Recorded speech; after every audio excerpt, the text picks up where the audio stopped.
Hi hello welcome back to the my channel. ಬನ್ನಿ friends, ನಮ್ಮ ಬ್ಲಾಗ್ನ ಸ್ಟಾರ್ಟ್ ಮಾಡೋಣ. ನಮ್ಮ ಬ್ಲಾಗ್ ಸ್ಟಾರ್ಟ್ ಮಾಡೋಕ್ಕಿಂತ ಮುಂಚೆ ಇವತ್ತಿನ ಈ ವಿಡಿಯೋದಲ್ಲಿ ಏನು ವಿಶೇಷತೆ ಇದೆ ಅಂತ ನೋಡೋಣ ಬನ್ನಿ ಫ್ರೆಂಡ್ಸ್. ನಾನು ಮದುವೆ ಮನೆಗಳಲ್ಲಿ ಮಾಡ್ತಾರಲ್ಲ ದಾಲ್ಚಾ ಅಂತ, ಆ ಥರ ಮುಸ್ಲಿಂ ಸ್ಟೈಲಲ್ಲಿ ಮದುವೆಗಳ ಮನೆಯಲ್ಲಿ ಮಾಡುವಂಥ ದಾಲ್ಚಾ ಮಾಡ್ತಾಯಿದ್ದೀನಿ ಫ್ರೆಂಡ್ಸ್. ಬನ್ನಿ ಫ್ರೆಂಡ್ಸ್, ನಾನು ಏನೇನು ಹಾಕಿ ಮಾಡ್ತೀನಿ ಅಂತ ಇವತ್ತು ತೋರಿಸ್ಕೊಡ್ತೀನಿ ನೋಡಿ ಫ್ರೆಂಡ್ಸ್. ನನಗೆ ಇವತ್ತು ನಾನು 3 ಜನಕ್ಕಾಗುವಷ್ಟು ಎಷ್ಟು ಬೇಕೋ ಅಷ್ಟು ತಗೊಂಡಿದ್ದೀನಿ ಫ್ರೆಂಡ್ಸ್. ನಾನು ಒಂದು 1/4 kg ಅರ್ಧ ಬೇಳೆ ತಗೊಂಡಿದ್ದೀನಿ ಫ್ರೆಂಡ್. ಆಮೇಲೆ ಒಂದು ನೋಡಿ ಒಂದು ಪ್ಲೇಟಷ್ಟು ಆಲೂಗೆಡ್ಡೆ ಹೆಚ್ಚಿಟ್ಕೊಂಡಿದ್ದೀನಿ ಬೇಳೆ ಸಾರೆಲ್ಲ ಹಾಕೋಕ್ಕೆ. ಆಮೇಲೆ ಇದು ನೋಡಿ ಪಾಲಕ್ ಸೊಪ್ಪು ಒಂದು ಪ್ಲೇಟಷ್ಟು ಹೆಚ್ಚಿಟ್ಕೊಂಡಿದ್ದೀನಿ. ಆಮೇಲೆ ನೋಡಿ ರುಚಿಗೆ ತಕ್ಕಷ್ಟು ಉಪ್ಪು, ಆಮೇಲೆ ಜೀರಿಗೆ ಇಷ್ಟು 1 ಸ್ಪೂನಷ್ಟು ಅರಿಶಿನ ಪುಡಿ, ಆಮೇಲೆ ಇದು ಕಸ್ತೂರಿ ಮೇಥಿ ತಗೊಂಡಿದ್ದೀನಿ ಫ್ರೆಂಡ್. ಆಮೇಲೆ 3 ಟಮಾಟೆ ಹಣ್ಣು ನೋಡಿ, ಒಂದು ಸ್ವಲ್ಪ ಕೊತ್ತಂಬರಿ ಸೊಪ್ಪು, ಇಷ್ಟು ಹಸಿಮೆಣಸಿನ್ಕಾಯಿ, 1-2 ಈರುಳ್ಳಿ ತಗೊಂಡಿದ್ದೀನಿ ಫ್ರೆಂಡ್. ಇವನ್ನೆಲ್ಲ ತೊಳೆದು ಈಗ ಚೆನ್ನಾಗಿ ಕುಕ್ಕರಲ್ಲಿ ಸಣ್ಣಕ್ಕಾಗೋವರೆಗೂ ಸೀಟಿ ಆಗಬೇಕು ಫ್ರೆಂಡ್. ಅಲ್ಲಿವರೆಗೂ ಕುಕ್ಕರ್ ಮೇಲೆ ಗ್ಯಾಸ್ ಮೇಲೆ ಇಟ್ಟು ಚೆನ್ನಾಗಿ ವಿಸಲ್ ತಗೋಬೇಕು ಫ್ರೆಂಡ್. ಚೆನ್ನಾಗಿ ಸಣ್ಣಕ್ಕಾಗಿ ಬೇಯಬೇಕು ಫ್ರೆಂಡ್. ಇದು ಆವಾಗಲೇ ಚೆನ್ನಾಗಿ ಟೇಸ್ಟಾಗಿ ಬರುತ್ತೆ. ಬನ್ನಿ ಇವೆಲ್ಲ ತೊಳೆದು ಬಿಡ್ತೀನಿ ಈಗ.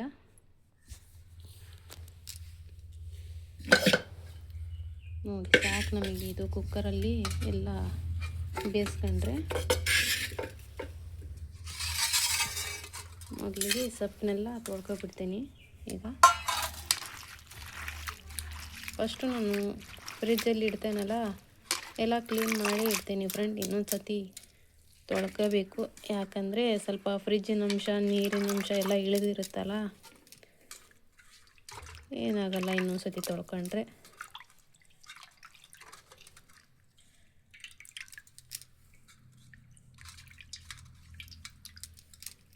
ನೋಡಿ ಆಲೂಗೆಡ್ಡೆ ಕೂಡ ಇದರಲ್ಲೇ ಹಾಕಬೇಕು.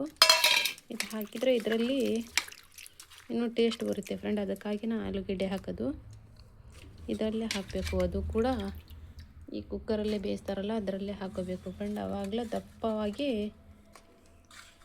ದಾಲ್ಚಾ ಬರುತ್ತೆ. ದಪ್ಪವಾಗಿ ಬರುತ್ತೆ. ತುಂಬ ತಿಳಿವಿದ್ರೆ ದಾಲ್ಚಾ ಸರಿ ಆಗಲ್ಲ ಫ್ರೆಂಡ್. ಈಗ ನೋಡಿ ನಾನು ಒಂದೊಂದೇ ಹಾಕ್ಕೊಂಡು ತೊಳ್ಕೊಬಿಡ್ತೇನೆ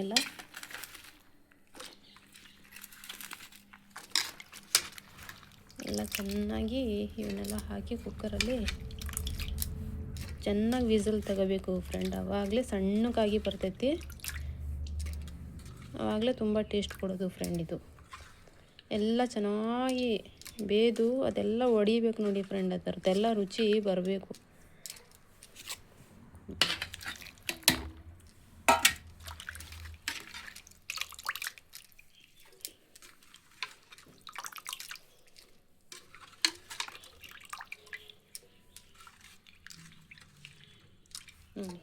ಇವೆಲ್ಲ ಪುಡಿಗಳೆಲ್ಲ ಹಾಕ್ಬಿಡ್ತೀನಿ ಈಗ ಇದರಲ್ಲಿ.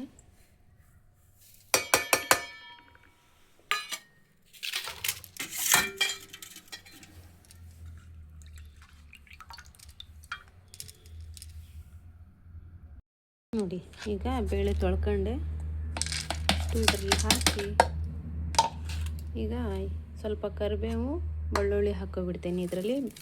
ಕರಿಬೇವು ಫಸ್ಟಿಗೂ ಹಾಕೋಬೇಕು, ಒಗ್ಗರಣೆಯಲ್ಲೂ ಹಾಕೋಬೇಕು. ಆವಾಗ ಬೇಳೆ ಸಾರಲ್ಲಿ ತುಂಬ ಚೆನ್ನಾಗಿ ಫ್ಲೇವರ್ ಬರುತ್ತೆ ಫ್ರೆಂಡ್. ಈಗ ಇದಕ್ಕೆ ಸ್ವಲ್ಪ ಎಣ್ಣೆ ಹಾಕೋಬಿಡೋಣ ಫ್ರೆಂಡ್. ಎಣ್ಣೆ ಹಾಕೊಂಡ್ರೆ ಇನ್ನೂ ಚೆನ್ನಾಗಿ ತುಂಬ ಬೆಂದು ಬರುತ್ತೆ ಬೇಳೆ ಸಾರು. ಬೇಳೆ ಚೆನ್ನಾಗಿ ಬೆಂದು ಬರುತ್ತೆ. ಈಗ ಸ್ವಲ್ಪ ನೀರು ಹಾಕಿ ಕುದಿಯೋಕೆ ಇಟ್ಬಿಡ್ತೀನಿ ಈಗ.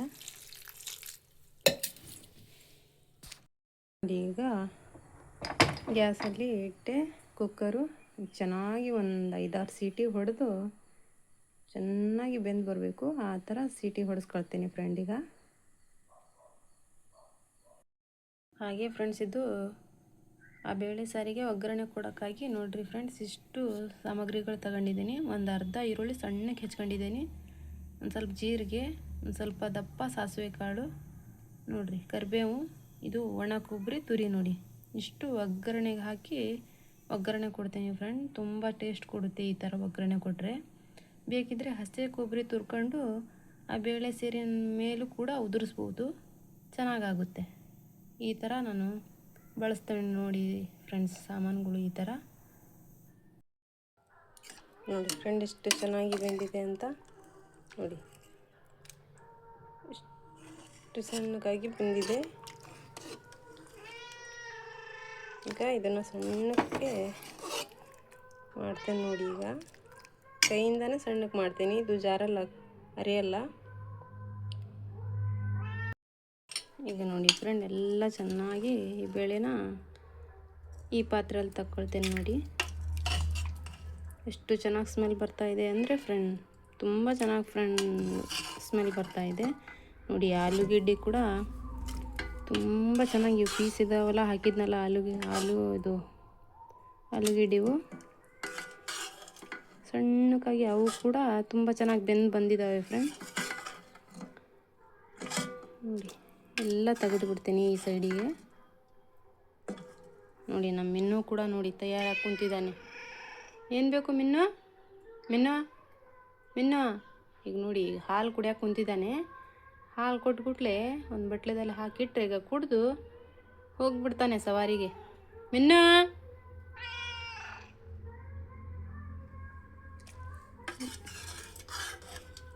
ಏನಿಲ್ಲಿದ್ರೂ ಅವನಿಗೆ ಹಾಲು ಹಾಕಲೇಬೇಕು. ಇಲ್ಲ ಅಂದರೆ ಮೀನು, ಮಟನ್ ಸಾರು ಏನಾದರೂ ಇದ್ದರೆ ಅದನ್ನು ಹಾಕಿದರೂ ತಿಂದು ಹೋಗ್ತಾನೆ.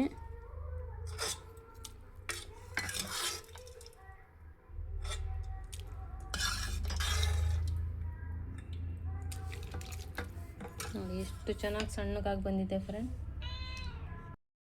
ನೋಡಿ. ಈ ಥರ ಇರುತ್ತಲ್ಲ, ಇದರಿಂದ ಸಣ್ಣಕ್ಕೆ ಹಬ್ಬಬೇಕು. ಈ ಆಲೂಗಡ್ಡೆ ಪೀಸ್ ಇರ್ತಾವಲ್ಲ, ಎಲ್ಲ ಹಬ್ಬದಿದ್ರೆ ಸಣ್ಣಕ್ಕಾಗ್ಬಿಡುತ್ತೆ ನೋಡಿ. ಎಷ್ಟು ಚೆನ್ನಾಗಿ ಸಣ್ಣಕ್ಕಾಗಿದೆ ನೋಡಿ. ತುಂಬ ಬಿಸಿ ಇದೆ ಫ್ರೆಂಡ್, ಒಂದು ಬಟ್ಟೆ ಹಿಡ್ಕೊಂಡ್ರೆ ಚೆನ್ನಾಗಾಗುತ್ತೆ ನೋಡಿ. ಈಗ ಒಂದು ಟವಲ್ ಕಾಲಲ್ಲಿ ಹಿಡ್ಕೊಂಡೆ ಈ ಥರ ಚೆನ್ನಾಗಿ ಸಣ್ಣಕ್ಕೆ ಹಬ್ಬಬೇಕು ನೋಡಿ. ಎಷ್ಟು ಚೆನ್ನಾಗಿ ಸಣ್ಣಕ್ಕಾಗಿ ಬರ್ತಾ ಇದೆ ಅಂತ.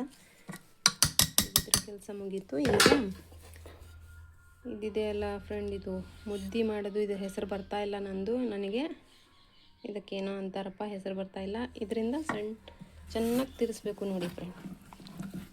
ಈ ಥರ ತಿರ್ಸ್ಬೇಕು, ಇನ್ನೂ ಸಣ್ಣಕ್ಕಾಗಿ ಬರುತ್ತೆ ನೋಡಿ.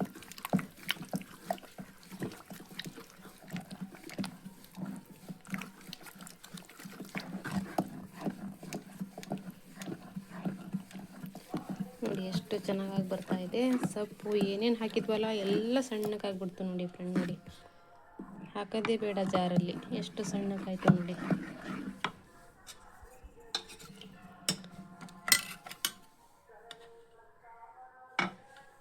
ಈಗ ಇದನ್ನು ತೆಗೆದು ಈ ಪಾತ್ರೆ ಹಾಕೋಬಿಡ್ತೀನಿ. ಈಗ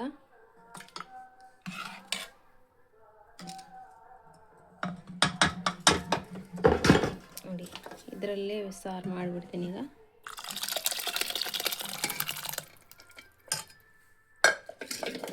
ಎಷ್ಟು ಚೆನ್ನಾಗಿ ಗಟ್ಟಿಯಾಗಿ ಬಂತಂತ ನೋಡಿ.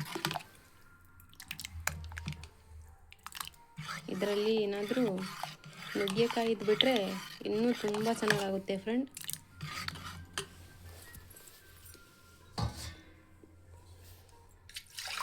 ನೋಡಿ ನಮಗೆ ಎಷ್ಟು ಬೇಕೋ ಅಷ್ಟು, ನಮಗೆ 3 ಜನ ಇರೋದ್ರಿಂದ ಸ್ವಲ್ಪನೇ ಮಾಡ್ಕೊಳ್ತೀನಿ. ಇದು ರುಚಿ ಜಾಸ್ತಿ ಇದ್ದರೆ ಖಾರ ಪುಡಿ ಬೇಡ, ರುಚಿ ಇದು ಖಾರ ಪುಡಿ ಕಡಿಮೆ ಇದೆ ಅಂದರೆ ಸ್ವಲ್ಪ ಖಾರ ಕಡಿಮೆ ಇದ್ದರೆ ಖಾರ ಪುಡಿ ಸ್ವಲ್ಪ ಹಾಕೋಬೋದು ನೋಡಿ. ಈ ಥರ ಆಗಿದೆ ನೋಡಿ. ಇದರಲ್ಲಿ ಯಾವ ತರಕಾರಿನೂ ಕಾಣ್ತಾ ಇಲ್ಲ ಫ್ರೆಂಡ್. ಈಗ ನೋಡಿ ಎಷ್ಟು ದಪ್ಪವಾಗಿ ಬಂದಿದೆ ನೋಡಿ. ಈ ಕನ್ಸಿಸ್ಟೆನ್ಸಿಯಲ್ಲಿ ಇರಬೇಕು.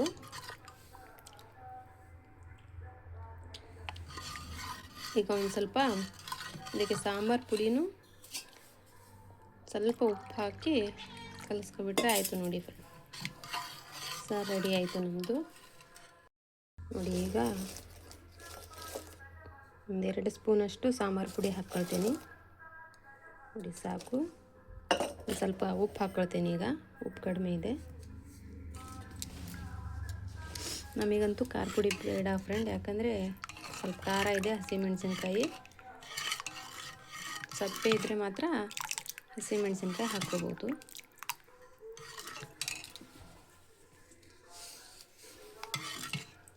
ನೋಡಿ ಈ ಥರ ಆಯ್ತು ನೋಡಿ.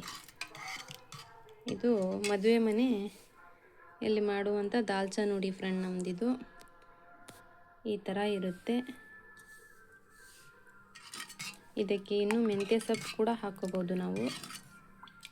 ನೋಡಿ ಈ ಥರ ಅನ್ನದಲ್ಲಿ ಹಾಕಿ ಕಬಾಬ್ ಪೀಸ್ ಹಾಕ್ತಾಯಿದ್ರೆ ಬರೀ ಅದನ್ನೇ ತಿಂತೇವೆ ನೋಡಿ ಫ್ರೆಂಡ್ ನಾವು. ನಮಗೆ ಚಿಕನ್ ಸಾರಿಗಿಂತ ಈ ಬೇಳೆ ಸಾರೇ ತುಂಬ ಚೆನ್ನಾಗಿರುತ್ತೆ ಫ್ರೆಂಡ್.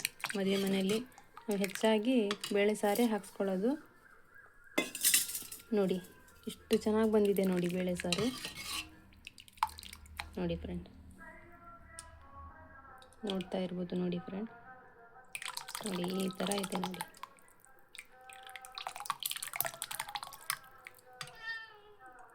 ಟೇಸ್ಟ್ ಕೂಡ ನೋಡಿದೆ ಫ್ರೆಂಡ್, ತುಂಬ ಚೆನ್ನಾಗಿದೆ,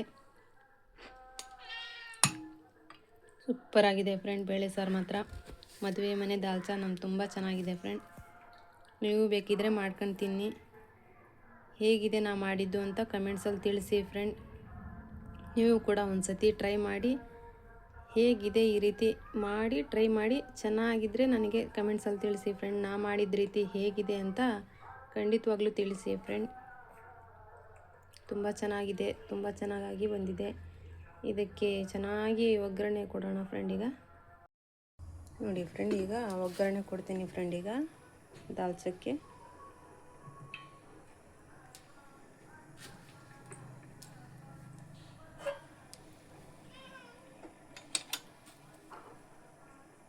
ಚೆನ್ನಾಗಿ ಎಣ್ಣೆ ಬಿಸಿ ಆಗಲಿ ಫ್ರೆಂಡ್. ಈಗ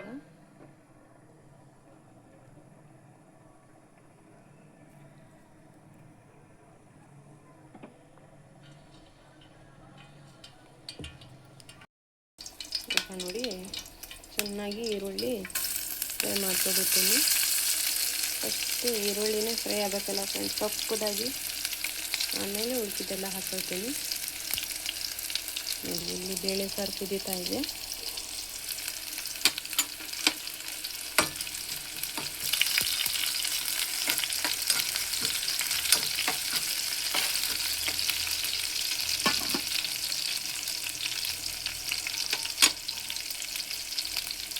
ನಾವು ಇದೇ ರೀತಿ ಮಾಡ್ಕೊಂಡು ತಿಂತೇವೆ ಫ್ರೆಂಡ್. ನಾವು ಬೇಳೆ ಸಾರು ಈ ರೀತಿ ಮಾಡ್ಕೊಂಡು ತಿಂದರೆ ಚೆನ್ನಾಗಿ ಕಾಣುತ್ತೆ.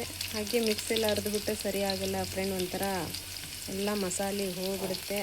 ಒಂಥರ ಮಸಾಲೆ ಅರ್ಧೆಲ್ಲ ಮಸಾಲೆ ಆಗಿಬಿಡುತ್ತೆ. ಒಂಥರ ಈ ಥರ ಆಗಿ ಬರಲ್ಲ. ಈ ಥರ ಮಾಡಿದರೆ ತುಂಬ ಚೆನ್ನಾಗಿ ಟೇಸ್ಟ್ ಕೊಡುತ್ತೆ ಫ್ರೆಂಡ್.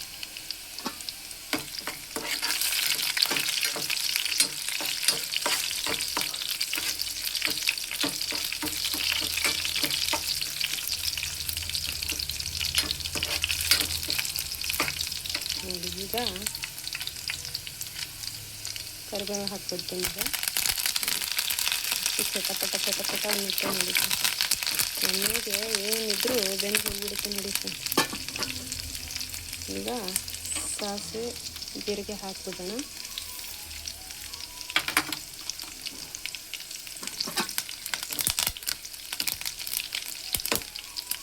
ಹಾಗೆ ಈ ಒಣ ಕೊಬ್ಬರಿ ಇತ್ತಲ್ಲ, ಇದೊಂದು ಸ್ವಲ್ಪ ಒಗ್ಗರಣೆಗೆ ಹಾಕ್ಬಿಡೋಣ. ಇದೊಂದು ಸ್ವಲ್ಪ ಎಣ್ಣೆಯಲ್ಲಿ ಒಂದು ಸ್ವಲ್ಪ ಮಂದ ಕಲರ್ ಬರಬೇಕಷ್ಟೇ.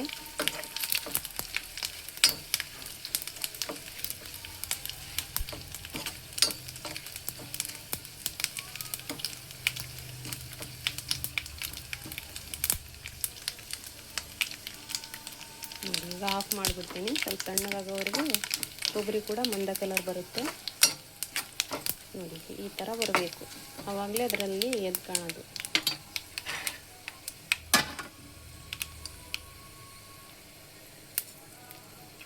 ನೋಡಿ ಇದನ್ನು ಇದರಲ್ಲಿ ಈ ಬೇಳೆ ಸಾರಲ್ಲಿ ಹಾಕ್ಬಿಡ್ತೀನಿ. ಈಗ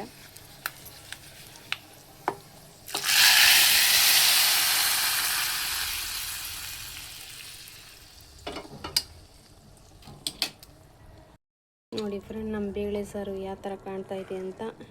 ಇದು ಮದುವೆ ಮನೆಯಲ್ಲಿ ಮುಸ್ಲಿಂ ಸ್ಟೈಲ್ ಬೇಳೆ ಸಾರು ನೋಡಿ ಫ್ರೆಂಡ್. ಇದು ಬೇಳೆ ಸಾರು ಹಾಗೂ ದಾಲ್ಚಾ ಅಂತ ನೋಡಿ ಫ್ರೆಂಡ್. ಎಷ್ಟು ಚೆನ್ನಾಗಿ ಆಯಿತು ಅಂದರೆ ತುಂಬ ಚೆನ್ನಾಗಿ ನೋಡಿ. ಬಂದಿದೆ.